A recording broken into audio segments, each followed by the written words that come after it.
Bonjour à tous et bienvenue sur la chaîne d'un peu moins pauvre. Ici, avec peu d'argent, une stratégie et de la diversification, on gagne de l'argent sans rien faire. On utilise le DCA et l'effet boule de neige. On veut augmenter notre patrimoine, alors si toi aussi tu es intéressé par ce projet, abonne-toi.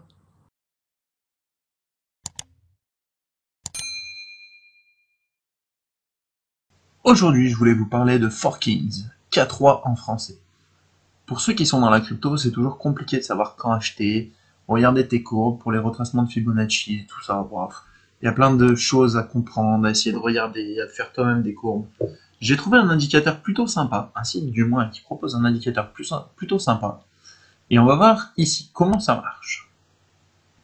L'outil des K3, l'outil Forkings, utilise les retracements de Fibonacci. C'est ce qu'on utilise fréquemment quand on arrive sur un ATH pour voir jusqu'à où ça peut retomber, et après voir où on peut racheter. Un indicateur financier reconnu utilisé par les traders et les investisseurs, et les baleines. Sur cette base, il suit les 500 meilleurs prix de la crypto et met visuellement en évidence 4 domaines clés différents dans lesquels il pourrait être judicieux d'acheter ou de vendre une crypto-monnaie. Meilleur prix, buy zone ou phase d'accumulation. Bon prix, buy zone ou phase d'accumulation, qui est pareil au final, mais avec encore un meilleur prix, ou voilà. Zone d'attente, phase de montée ou de descente. Et zone de vente, phase de distribution. Si on regarde ici, la zone de vente, il l'estime jusqu'à 0,382.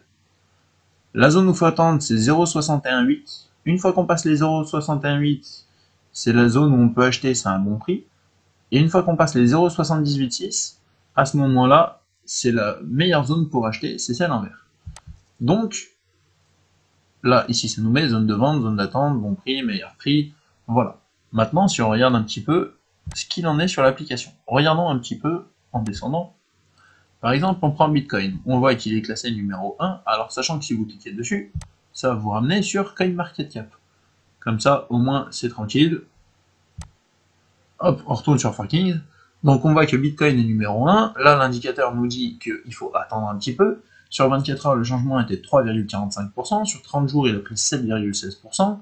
Le graphique sur 30 jours, voilà ce qu'il donne. L'ATH, ça a été 68 789. Le prix par rapport à l'ATH, c'est moins 42,73%. Le plein plafond, 827,38 milliards de dollars.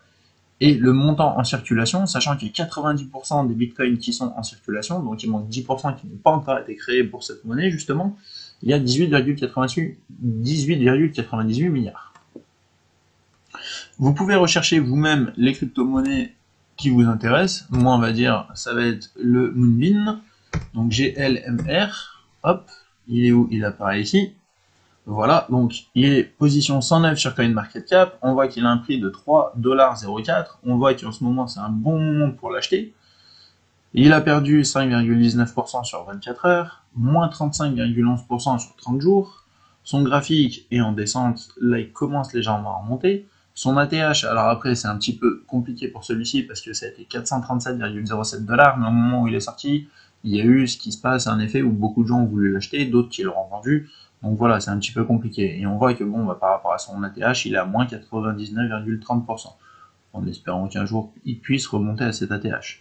Sachant qu'en circulation, on voit que pour le moment, on n'a que 18% des jetons qui sont en circulation. Donc pour un total de 3 milliards. Bon. Après voilà, c'est à vous de faire vos idées, mais si vous aviez une crypto-monnaie que vous vouliez acheter, je ne sais pas laquelle, en regardant, voilà, meilleur bien. Donc là, on a carrément du vert. XRP par exemple. On a du bien pour le Cardano. On voit qu'on a fait moins 72,04% par rapport à son ATH. Ici, pour les XRP, moins 80,39%. Voilà, c'est un bon indicateur, je pense, pour vous aider aussi à faire vos choix. Si par exemple vous voulez acheter une crypto-monnaie sur Gate.io, vous avez un lien d'affiliation d'ailleurs dans la description qui vous donne un petit bonus sur les frais de transaction qui est de 20%, ce qui n'est pas négligeable. Et ben voilà, quand vous voulez acheter une crypto-monnaie, il faut déjà croire au projet. Voilà, vous avez déjà fait vos recherches, ainsi de suite. Vous savez pas quand acheter, bah, vous avez un petit indicateur ici qui vous permet de dire bon bah voilà, par rapport au prix qu'il y a eu, par exemple Uniswap, il a perdu 79,91% par rapport à son ATH qui a été de 44,97$.